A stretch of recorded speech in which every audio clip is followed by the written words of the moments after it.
I was telling Krista, it's got to be in the Geneva Convention somewhere to listen to this. It's got to be a crime against humanity to make somebody listen to me talk for 45 minutes about home building, but clearly enough people like it. Real builds, real decisions. You see the finished houses, and we uncover the steps it took to get there. I'm Krista, here with Michael, and this is Trust the Process podcast. We talk construction, real estate, and development. In today's episode, we're going to do a quick reintroduction on who we are, how we got here, and why we do what we do. You'll also hear how we have more than 100 homes out in the next 2 years, what it really takes to keep a project moving in a choppy market, and why small teams can make a $200,000 decision on the fly. If you're building or just curious, this one's for you. So let's jump in.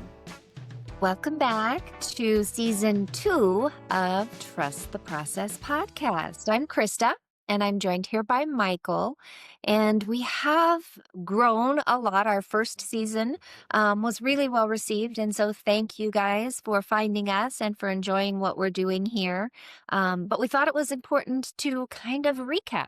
Who are we? What are we doing? Why is what we bring of value? And for those people who did find us later into the season, seems like an opportune time to start over and do a little reintroduction on who we are and what Trust Home Builders is about, how we spend our time, and how we have the knowledge and resource to be able to share this information with you guys. So I'll start with myself. I am Krista, and Michael and I met going on 18 years ago now. A long time ago.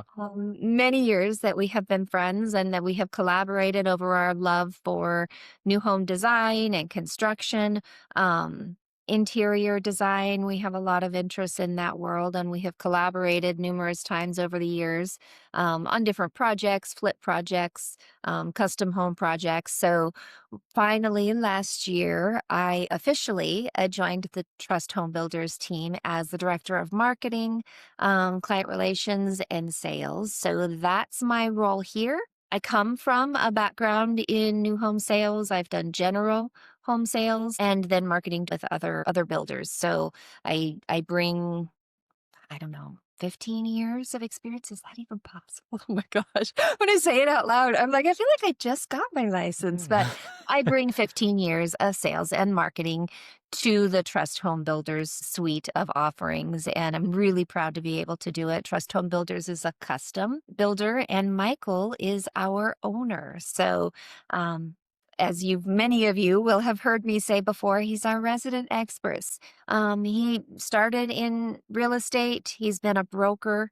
He is now a builder and a developer, learned a lot in his time as a builder, and so has tons of experience, tons of knowledge, and so much know-how to be able to share with you and with me as we go through these podcasts. So, Michael, I'll let you take it, our resident expert. I will let you take it from here and give us a little intro on yourself and an opportunity to get to re-know you and what all we get with you here on the podcast.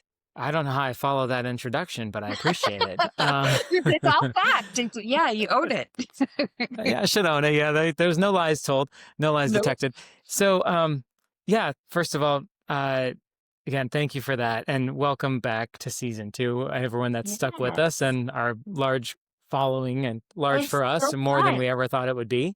Yeah. And very humbled and flattered by it that people want to sit and listen to what we have to say or what I have to say. And I was telling Krista, it's got to be in the Geneva Convention somewhere to have to listen to this. It's got to be a crime against humanity to make somebody listen to me talk for 45 minutes about home building, but clearly enough people like it.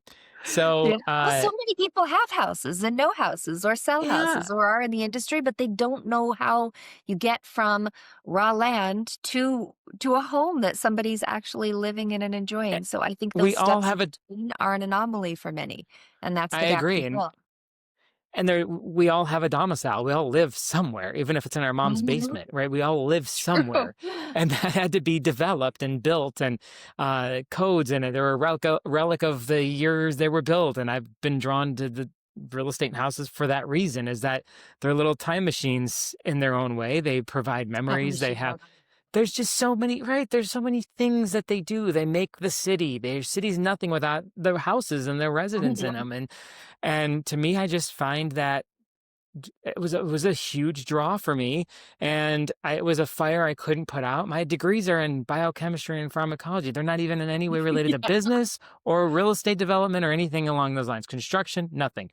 It's all self-taught and just from a pure passion that I was never able to turn off, and I thought would go away, and wasn't sure how to even what to make of it and what to do with it. And sure enough, I ended up becoming a general sales agent about 12 years ago. I did that for only about a year and a half, and took my advanced degrees, and the state allowed me to become a broker with those advanced degrees without the experience needed. So right off the bat, I was jumping in head first to say, oh, I'm not only just going to go into real estate, I'm going to own my own brokerage. I'm going to have agents that work for me.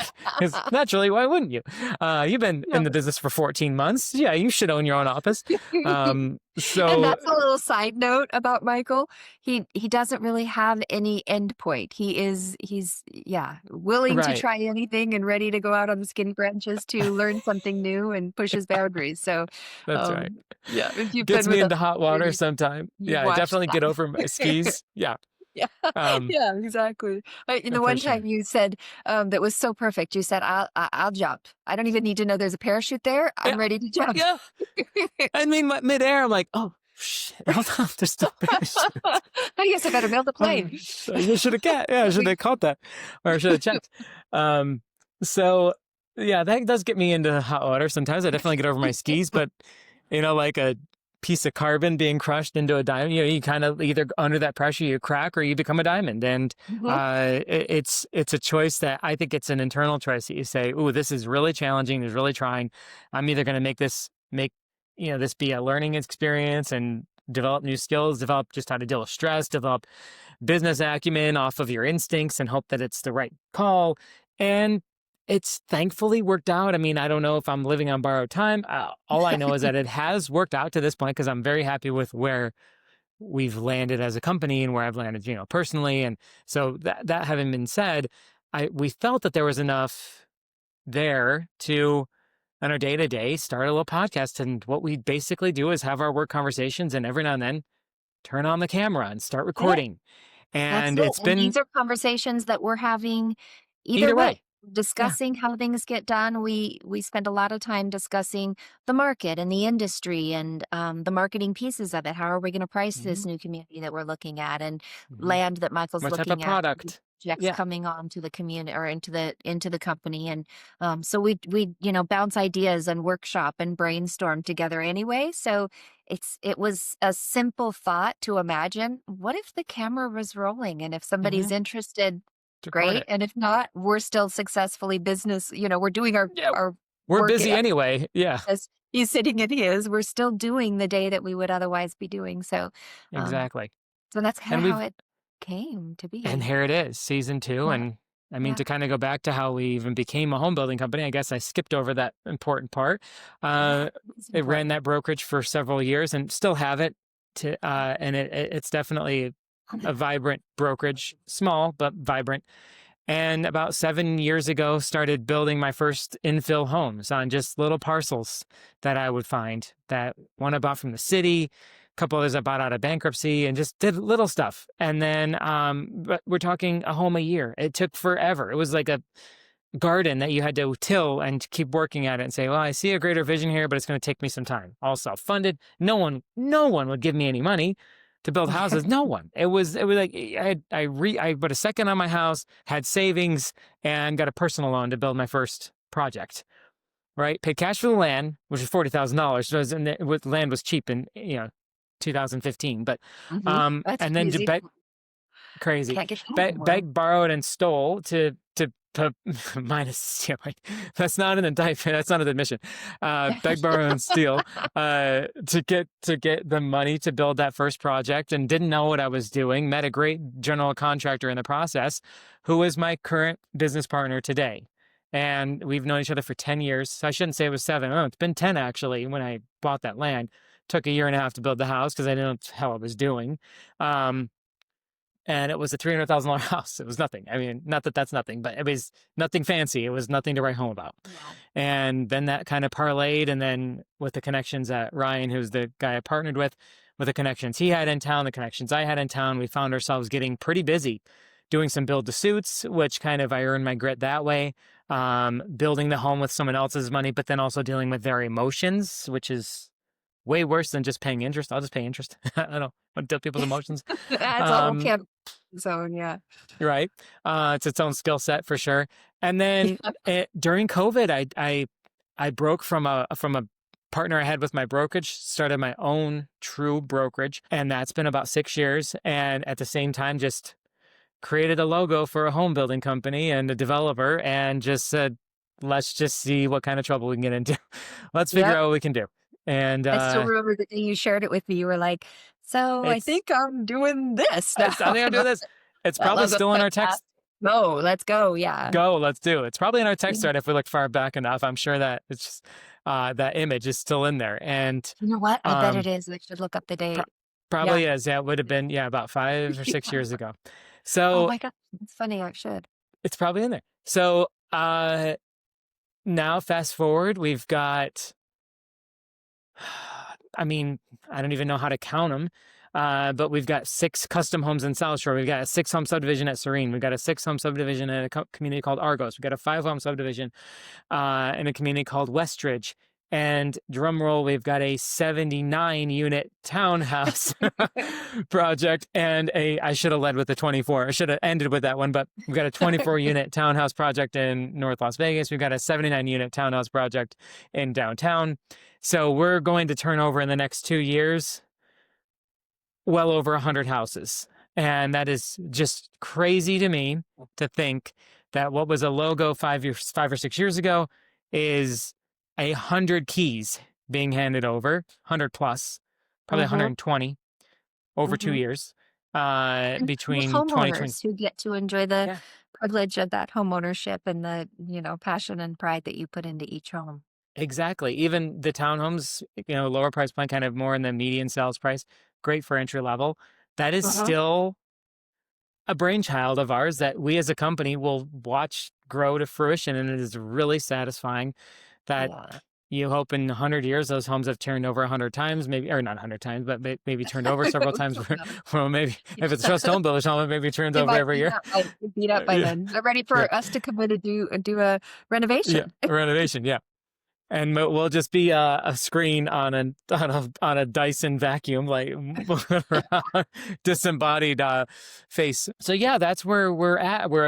Just to try to recount what's happened over the last 5 or 6 years and what's going on right now and what's going to happen in the next 2 years. It's pretty crazy. We're about a 6-person team. And we have a project manager. We have my partner, who's kind of the senior project manager. We have Krista, who's over director, over marketing, client experience, sales, everything. We have an in-house sales agent. We have an in-house designer. And we're growing. And by the time we air this, we might have another person. So we are growing very quickly. And Krista likes to compare us to a startup, because we are. But it's funny to think of us in that way, where we're kind of moving fast and breaking things, to overuse that verbiage. But it's true. We're moving fast and we're learning as we go. I tell Krista all the time, we're building the plane in the air. And I get a thrill out of it. I like having that kind of flexibility, that we're not stuck with old policies and we're not stuck with old ideas and old management. We're new. Everything's new. Everything is uncharted territory. And I find it very, very gratifying to be a part of it and to have then kind of because I created it, I guess, but there for its growth. And it's been breakneck speed. So we've weathered all types of supply chain disruptions. We've weathered bad markets. We've weathered 4% rates to 6% rates in 6 weeks. That happened. If you go over a year, we went from 3% to 6% 1 year. I mean, we've built through all those environments. We've sold through all those environments. I keep a very watchful eye on the real estate market, just as a broker at large, but also because what I build, we do mostly build to sell. So what I'm building are our own investments, right? I own them until the minute they're done, and then they're turned over to a buyer, ideally, if they sell right away. So you have to know the market. You have to keep your head on the swivel. You have to know what's coming in terms of legislation, building codes, energy codes, city planning. What's the appetite for new growth in that jurisdiction?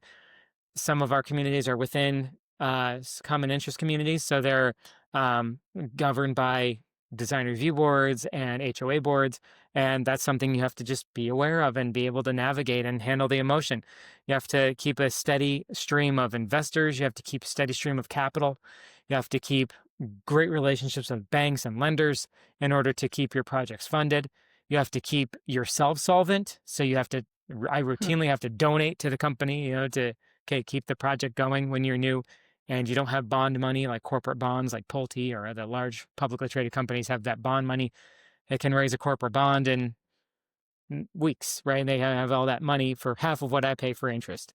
I don't have that luxury. We have to get creative a lot of times, and we're frequently moving stuff around to say, okay, I've got to put a little bit extra in this project because I didn't quite have enough allocated from the development loan. And you just have to be willing to do those things and willing to sit on homes for longer, weather the market, weather out market conditions and wait for a market to turn around. So that being said, we're happy to have you guys, those that do watch us, and thrilled to have enough content for season 2 and ecstatic with the growth that the channel has had and that the podcast has had, that we can add value to people who are enthusiasts of real estate design and development and business. We kind of sprinkle everything in there, and a couple one-liners and some history references that never hurt anybody. Very witty and very funny, so he keeps it entertaining. Well, I will disclaim she is on payroll, so there may be some perverse incentives to laugh at my jokes. Oh, that you had to come.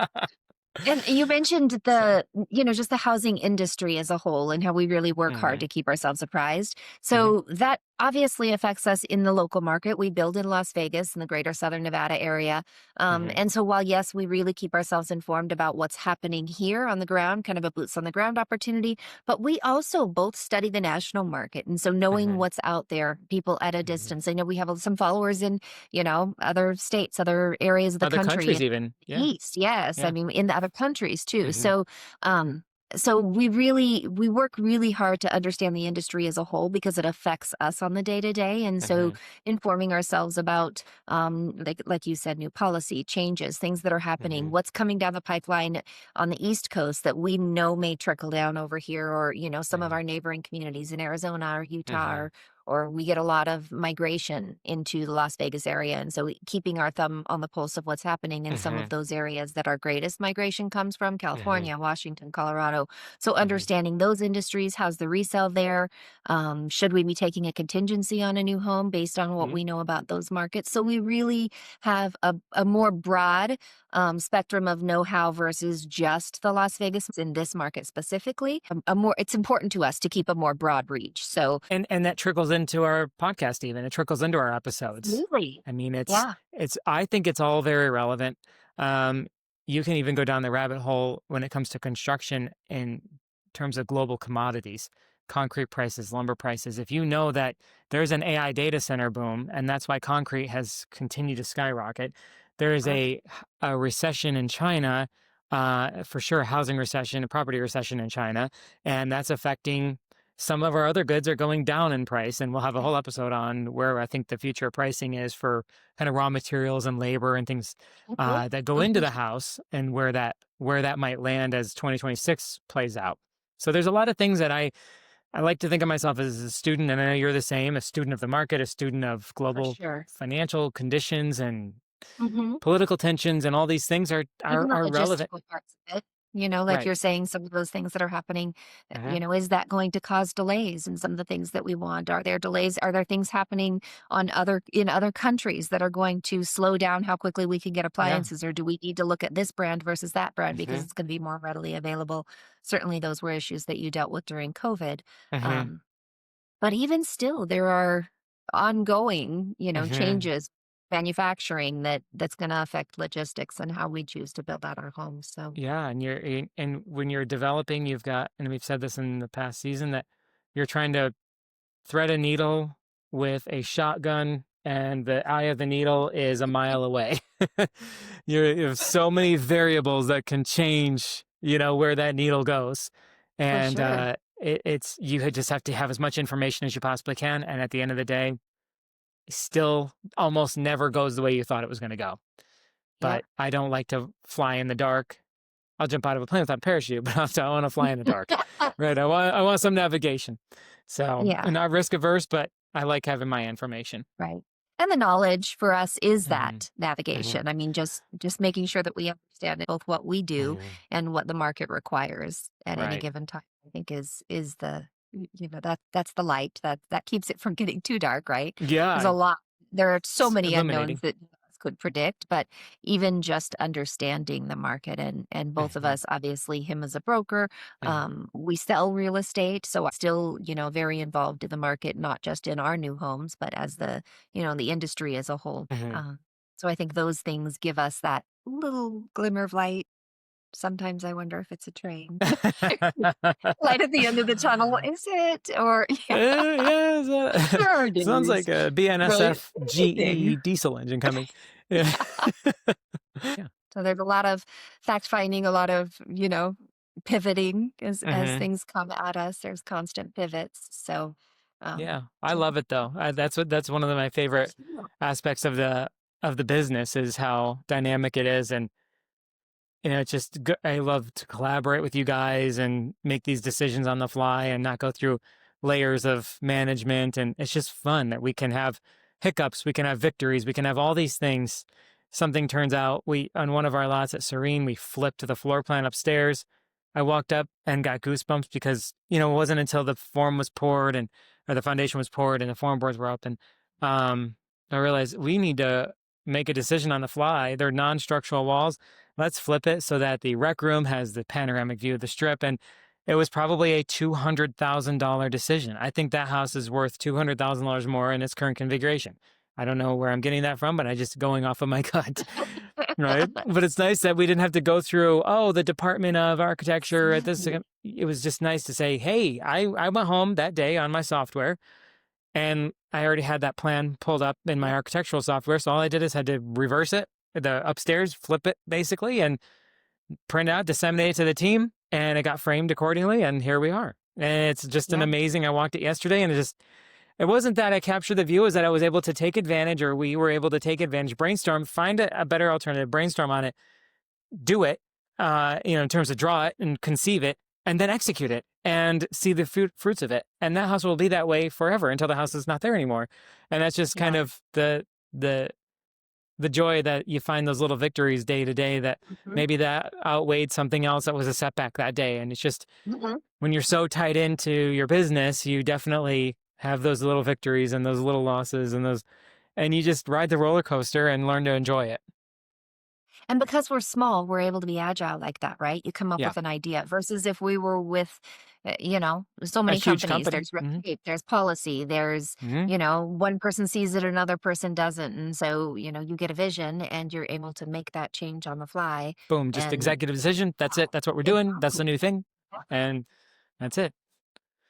That's Yeah. my favorite part of the business. It's definitely those highs and lows. Because without the lows, you don't have the highs. So we've had major setbacks in the last 6 to 12 months with certain things. The market got really soft, and some builds went over budget, and some builds we didn't make any money on, and some builds took way longer to sell. Some builds are still not sold, and just say, you know what though, uh, it's fine. It doesn't stop us. We just keep That's keep awesome. And rolling. Look those at are the the highs joy. and lows. Those are the things Hmm. that, when you pull back the curtain, not everybody knows about the home building industry or some of the challenges. And we're not afraid to expose all of that to you guys. And so Hmm.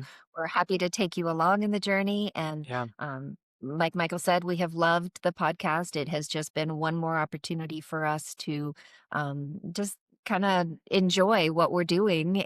So yeah, thank you for coming along with us. Those of you who've Hmm. been with us for a long time, we've enjoyed the experience. We love the interaction when you guys send us comments, questions, notes, that kind of stuff. We love it. So thank you for all of that. And for those of you who are newer to the podcast, we are excited to have you on board and can't wait to share this next season with you. We'll do some things a little bit differently. Probably have some more special guests in. I know we did that a little last year with our engineer, not as much as we thought we might, but so often it's an on the fly conversation. We're just in the middle of a discussion and Hmm. let's flip on the camera. So planning some of those in will be a little bit different for us, Bit but tough. Yeah. hope to tap some of that into if we feel like it will be, a benefit to you guys, or if you would enjoy watching it, we'll try and bring some of that. And obviously, your feedback tells us what is it most interesting for you to watch along with us. So glad you're here, and we look forward to seeing you in this. Let's do it again. Let's do another season. Let's do it. So let's do it. Season 2, here we come. Awesome. All right. Thanks All for your right. time today, Michael. Thank you guys again for being here. And we will see you on the next episode of Trust the Process podcast. Bye bye.